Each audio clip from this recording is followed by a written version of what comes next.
बच्चों, आज हम क्लास 12th का फिज़िक्स सब्जेक्ट पढ़ेंगे। फिज़िक्स में पहला यूनिट है स्थिर विद्युतिकी। स्थिर विद्युतिकी में विद्युत क्षेत्र तथा विद्युत विभव पहला चैप्टर है।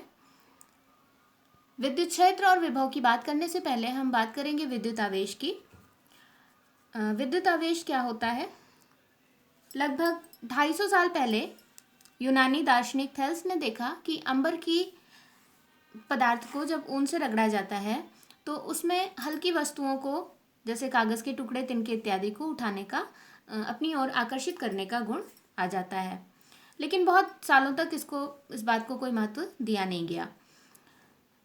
सन 1600 में जब इंग्लैंड के डॉक्टर गिलबर्ट ने कुछ प्रयोग किए और उन्होंने पता लगाया कि अंबर की तरह बहुत सारे पदार्थ जैसे कांच, आबनूस या लाख इत्यादि भी रगड़ने पर कुछ हल्की वस्तुओं को अपनी ओर आकर्षित करने का गुण प्राप्त कर लेते हैं। इनमें भी वही गुण आ जाता है कि वो हल्की वस्तुओं को आकर्षित कर सकते हैं।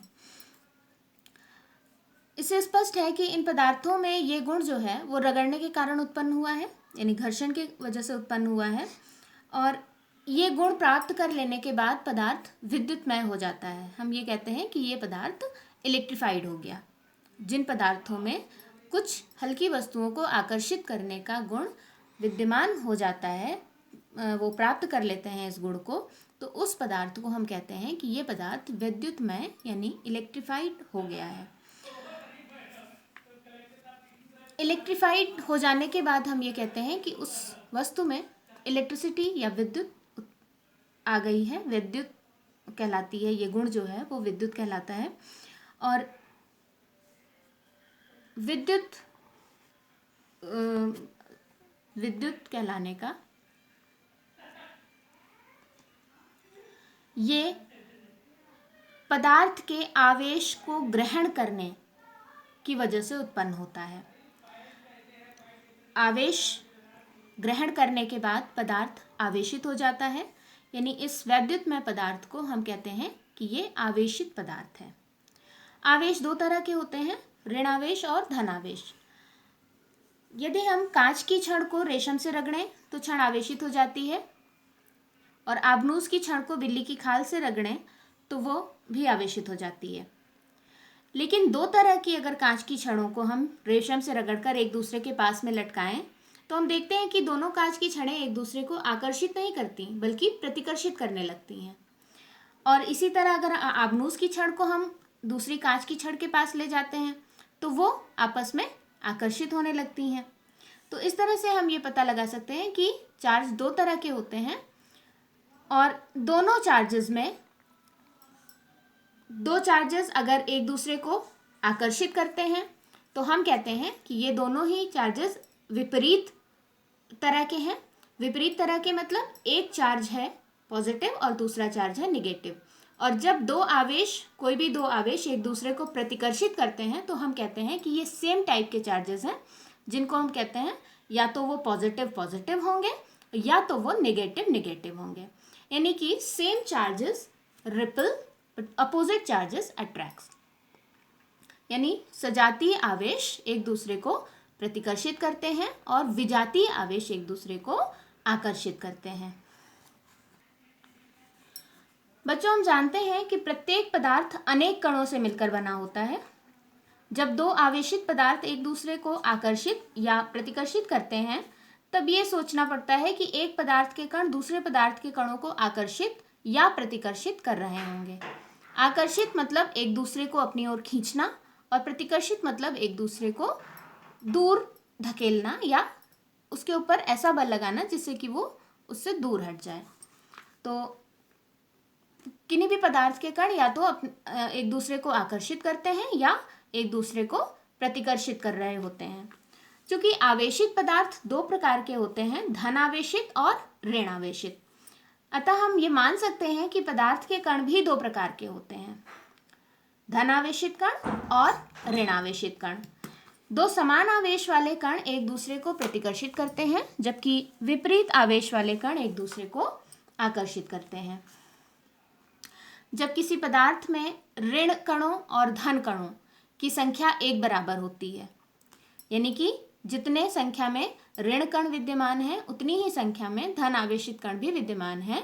तो ऋण आवेशित कण और धन आवेशित कण आपस में एक दूसरे के प्रभाव को निरस्त कर देते हैं, जिसकी वजह से वो पदार्थ विद्युत उदासीन हो जाता है। यानी अब उसमें किसी भी पदार्थ को आकर्षित या प्रतिकर्षित करने की क्षमता नहीं होती है। लेकिन हम उस पदार्थ में कुछ और धन कणों को प्रवेश करा दें, तब वो पदार्थ धनावेशित हो जाता है। इसी प्रकार उस पदार्थ में हम अलग से कुछ और ऋण आवेशित कणों को उसमें प्रवेश करा दें, तो वो पदार्थ ऋणावेशित हो जाता है।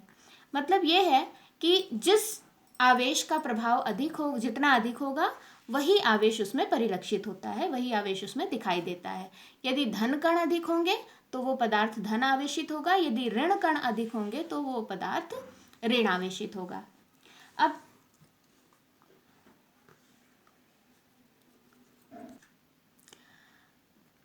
बच्चों, अब हम बात करेंगे आवेश के इलेक्ट्रॉन सिद्धांत की।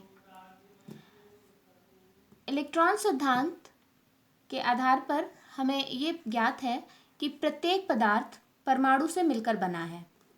प्रत्येक परमाणु में एक बीच का भारी भाग होता है जिसे नाभिक कहते हैं। ये प्रोटॉन और न्यूट्रॉन नामक कणों से मिलकर बना होता है। नाभिक के चारों ओर एक तीसरे प्रकार का कण विभिन्न कक्षाओं में, सभी कण परमाणु से मिलकर बने होते हैं। यह है परमाणु। परमाणु में एक बीच का भारी भाग होता है जिसको हम न्यूक्लियस कहते हैं। न्यूक्लियस में दो तरह के पदार्थ होते हैं, एक प्रोटॉन होता है जो कि पॉजिटिवली चार्ज होता है, और एक होता है न्यूट्रॉन जो कि न्यूट्रल होता है, जिस पे कोई चार्ज नहीं होता। प्रोटॉन धनावेशित और न्यूट्रॉन जो है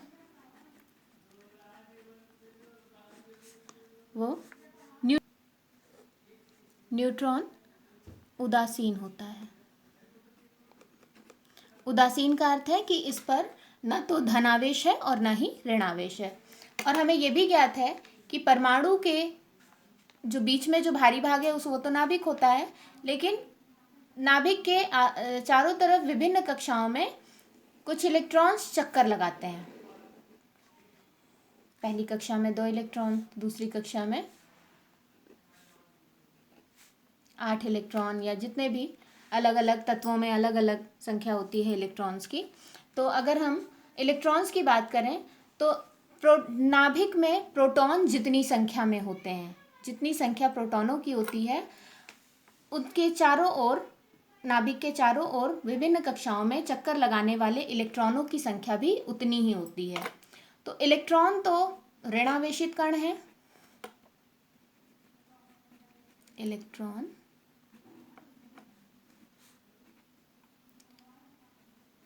ऋणावेशित है। इलेक्ट्रॉन जो है वो ऋणावेशित कण होते हैं।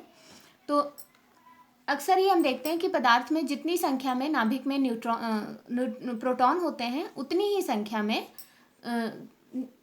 विभिन्न कक्षाओं में चक्कर लगाने वाले इलेक्ट्रॉन भी होते हैं। तो यहाँ पर कुल धन आवेश कुल ऋण आवेश के बराबर हो जाता है। इसीलिए हम कोई भी परमाणु को विद्युत उदासीन कहते हैं। परमाणु विद्युत उदासीन होता है।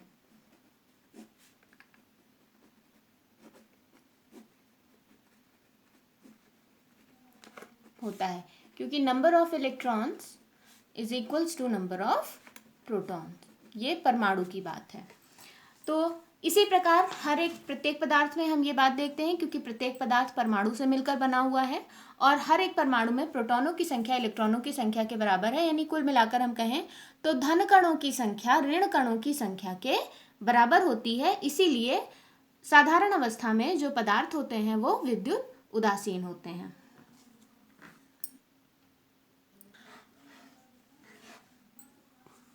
जब हम किसी परमाणु से इलेक्ट्रॉन को निकाल देते हैं, कोई परमाणु है जिससे हम इलेक्ट्रॉन को निकाल देते हैं, तो जब इलेक्ट्रॉन निकलता है, बाहर जाता है, तो इस परमाणु पर आ जाता है धन आवेशित, ये पॉजिटिव चार्ज हो जाता है। और अगर हम किसी पदार्थ को ऋणावेशित करना चाहते हैं तो उसमें हम इलेक्ट्रॉन इंसर्ट कराते हैं, इलेक्ट्रॉन को प्रवेश कराते हैं। यानी जब हम इलेक्ट्रॉन्स को प्रवेश कराते हैं, चूंकि इलेक्ट्रॉन ऋण आवेशित कण हैं, तो अधिक इलेक्ट्रॉन हो जाते हैं, इलेक्ट्रॉनों की संख्या अधिक हो जाती है, जिसकी वजह से वो पदार्थ निगेटिव चार्ज हो जाता है।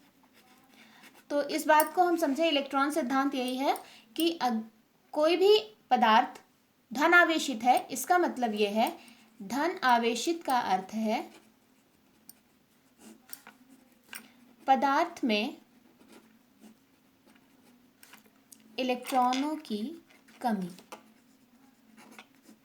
और ऋणावेशित का अर्थ है जब कोई पदार्थ ऋणावेशित होता है, तो ऋणावेशित वो इसीलिए होता है क्योंकि उस पदार्थ में इलेक्ट्रॉनों की अधिकता होती है। अब ये कमी और अधिकता निर्भर करती है कि हम किस प्रोसेस से, किस विधि से उसमें इलेक्ट्रॉनों की कमी या इलेक्ट्रॉनों की अधिकता कर रहे हैं, किस प्रकार से वो पदार्थ धन आवेशित या ऋण आवेशित हो रहा है। तो चैप्टर की शुरुआत में ही हमने बात की थी कि घर्षण के कारण कुछ पदार्थ इलेक्ट्रीफाइड हो जा रहे थे, कुछ पदार्थ जो है वो आवेशित हुए जा रहे थे। वो घर्षण की वजह से होता क्या है कि जब हम दो वस्तुओं को आपस में रगड़ते हैं तो दोनों वस्तुओं की सरफेस आपस में कांटेक्ट में आती है, और कांटेक्ट में आकर के वो आपस में एक दूसरे से रगड़ खाती है, एक दूसरे से की सतह पर घर्षण करती है। तो इस वजह से क्या होता है कि उनकी सतहों पर एनर्जी, थोड़ी सी एनर्जी इंक्रीज हो जाती है, थोड़ा सा ताप इंक्रीज हो जाता है, टेम्परेचर इंक्रीज हो जाता है। तो उस टेम्परेचर इंक्रीमेंट की वजह से सतह पर जो इलेक्ट्रॉन हैं वो एनर्जी पाते हैं, उनमें एनर्जी आ जाती है अलग से, और इतनी एनर्जी आ जाती है कि वो अपनी सतह को छोड़ करके दूसरे पदार्थ में आ जा सकते हैं। तो एक पदार्थ से, जिस पदार्थ से इलेक्ट्रॉन निकल करके दूसरे पदार्थ में जाते हैं, अगर हमने कांच की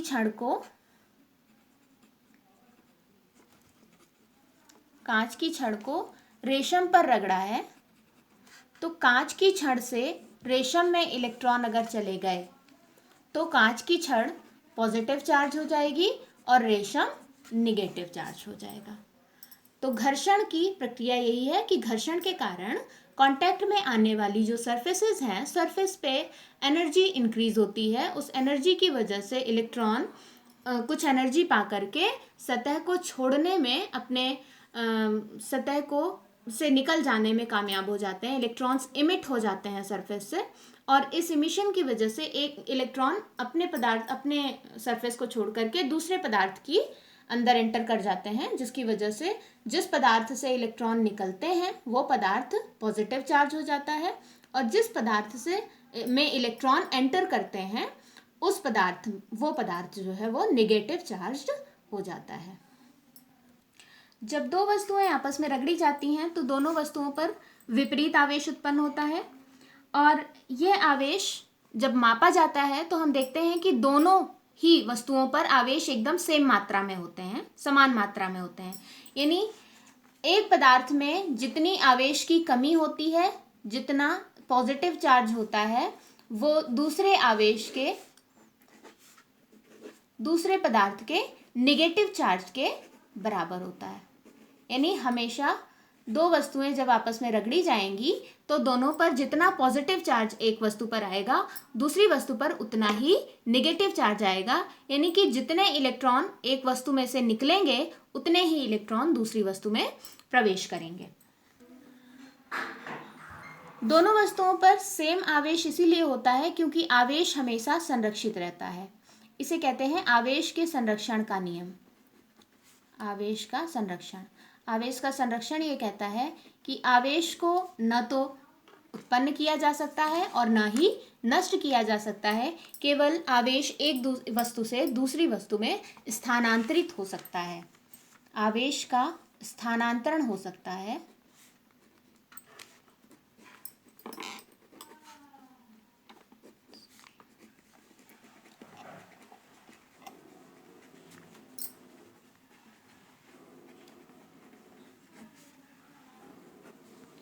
आवेश को न तो उत्पन्न किया जा सकता है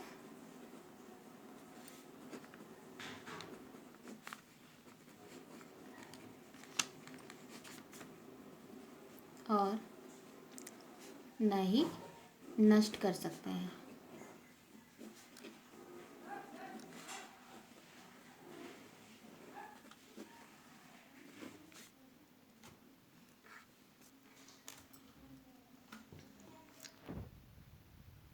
आवेश के संरक्षण के नियम से आवेश को न तो उत्पन्न किया जा सकता है और न ही नष्ट किया जा सकता है। आवेश का केवल स्थानांतरण किया जा सकता है एक वस्तु से दूसरी वस्तु में। वैद्युत आवेश का मात्रक। वैद्युत आवेश को हम वैसे तो कूलाम में नापते हैं, का मात्रक कूलाम है।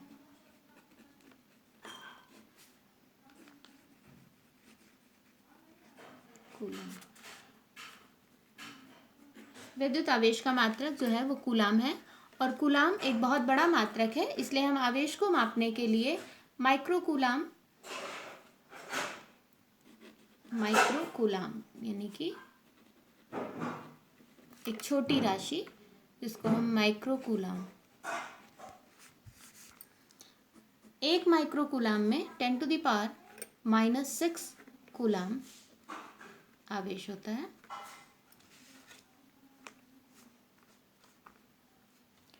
कूलाम को हम C से रिप्रेजेंट करते हैं और माइक्रो कूलाम को μc से, ये आप देख ही रहे हैं।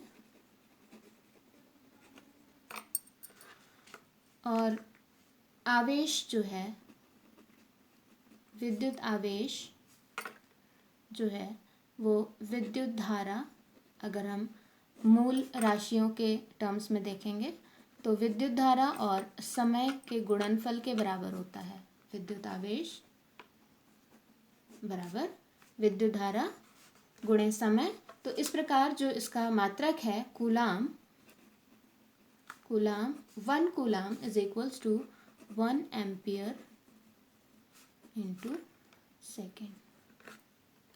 तो इस तरह हमने ये भी देखा कि विद्युत आवेश जो है वो दो मूल राशियों धारा और समय से मिलकर के बना हुआ है, जिसका मात्रक एम्पियर इंटू सेकेंड, यानी कूलाम को हम एम्पियर इंटू सेकेंड भी लिख सकते हैं। Coulomb is equals two ampere into second.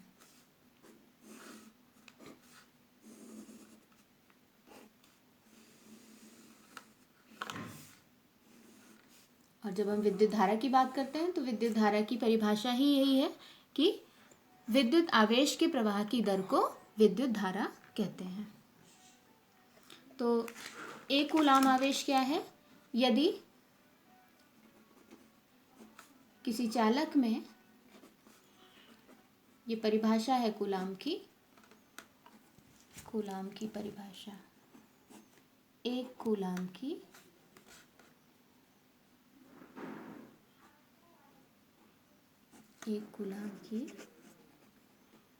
परिभाषा है कि यदि किसी चालक में 1 सेकेंड तक 1 एम्पियर विद्युत धारा प्रवाहित हो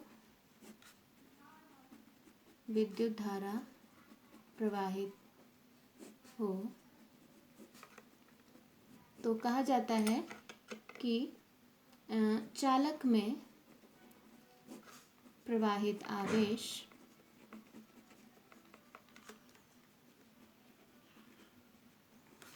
एक कूलाम होता है।